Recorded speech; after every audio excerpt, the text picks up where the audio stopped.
Hi friends, இன்றைக்கி ஒரு routine vlog தான் பார்க்க போகிறோம். வாஷிங் மிஷினில் வந்து ட்ரெஸ் போட்டுட்டேன். நான் எப்போயும் வந்து பார்த்திங்கன்னா 1 டே விட்டுட்டு 1 டே போடுவேன்.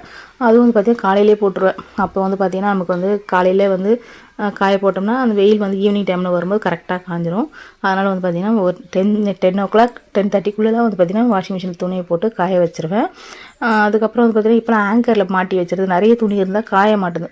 அப்படியே அந்த நிழல் வந்து அப்படியே இருக்கிறதுனால இப்போ நைட்டி, அதுக்கப்புறம் போடுற சுடிதாரு, அதுக்கப்புறம் வந்து பார்த்திங்கன்னா எங்கள் ஹஸ்பண்டோட ஷர்ட்டு, கொஞ்சம் திக்காக இருக்கிற ஷர்ட்டுலாம் வந்து பார்த்திங்கன்னா ஆங்கரில் போட்டுனா சூப்பராக காஞ்சிடும். பாப்பாவை தனியாக உட்காந்து டிவி பார்த்துட்டு இருந்தாங்க.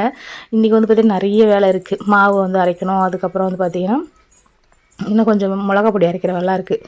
அதனால் இன்றைக்கே பண்ணிடலாம். ஏன்னா எப்படி நம்ம கிச்சனில் தான் நின்றுட்டுருப்போம் மாவு அரைக்கும் போது. அதனால் வந்து பார்த்திங்கன்னா அப்படியே கையோடு பண்ணலாம்.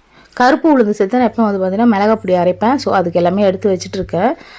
இன்றைக்கி லஞ்ச் வந்து பார்த்திங்கன்னா சிம்பிளாக வந்து லெமன் ரைஸு, அதுக்கப்புறம் வந்து பார்த்திங்கன்னா பப்பாளி பழம் தான் பிரேக்ஃபாஸ்ட்டுக்கு வந்து கட் பண்ணி வச்சுருக்கேன்.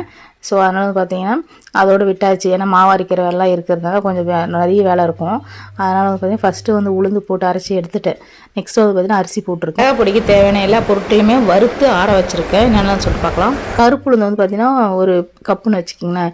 அதில் பாதி அளவுக்கு வந்து பார்த்திங்கன்னா கடலைப்பருப்பு போடுவேன். அதுக்கப்புறம் அதில் கால்வாசி அளவுக்கு வந்து பார்த்திங்கன்னா கொள்ளு, அதுலேருந்து ஒரு 2 டேபிள் ஸ்பூன் அளவுக்கு பச்சை பயிறு இருக்குது பார்த்தீங்களா, அது சேர்த்துருக்கேன். அதுக்கப்புறம் வந்து பார்த்திங்கன்னா கொஞ்சம் மிளகு, கொஞ்சமாக சீரகம், அப்புறம் வந்து ஒரு 2 கட்டி பெரிய பூண்டு வந்து பார்த்திங்கன்னா எண்ணெயிலே வதக்கி அதை எடுத்து வச்சுருக்கேன். கருவேப்பிலை கொஞ்சம் சேர்த்துருக்கேன். உப்பு, அதுக்கப்புறம் பெருங்காயம், இது எல்லாமே சேர்த்து கொஞ்சம் அரிசியும் வந்து ஒரு டேபிள் ஸ்பூன் அளவுக்கு அதையும் வறுத்து எல்லாத்தையும் சேர்த்து மிளகா பொடி வந்து நல்லா குறைன்னு அரைச்சி எடுத்து டப்பாவில் போட்டு வச்சிருவோம் ஆற வச்சு. மாவு வந்து அரைச்சிட்டேன், எல்லாமே எடுத்து ஃப்ரிட்ஜில் வச்சுருவேன். இந்த மாதிரி 2 டப்பாவை வச்சுருவேன். அப்புறம் சிகப்பரிசி காமிச்சு பார்த்தீங்கன்னா அந்த தோசை மாவு வந்து பார்த்திங்கன்னா எங்களுக்கு காலையில் வந்து எனக்கு எங்கள் ஹஸ்பண்டுக்கும் ஒரு தோசை வந்து செஞ்சுப்பேன். அந்த மாதிரி செய்யலாம்னு சொல்லிட்டு எடுத்து வச்சுருக்கேன். Okay friends, by.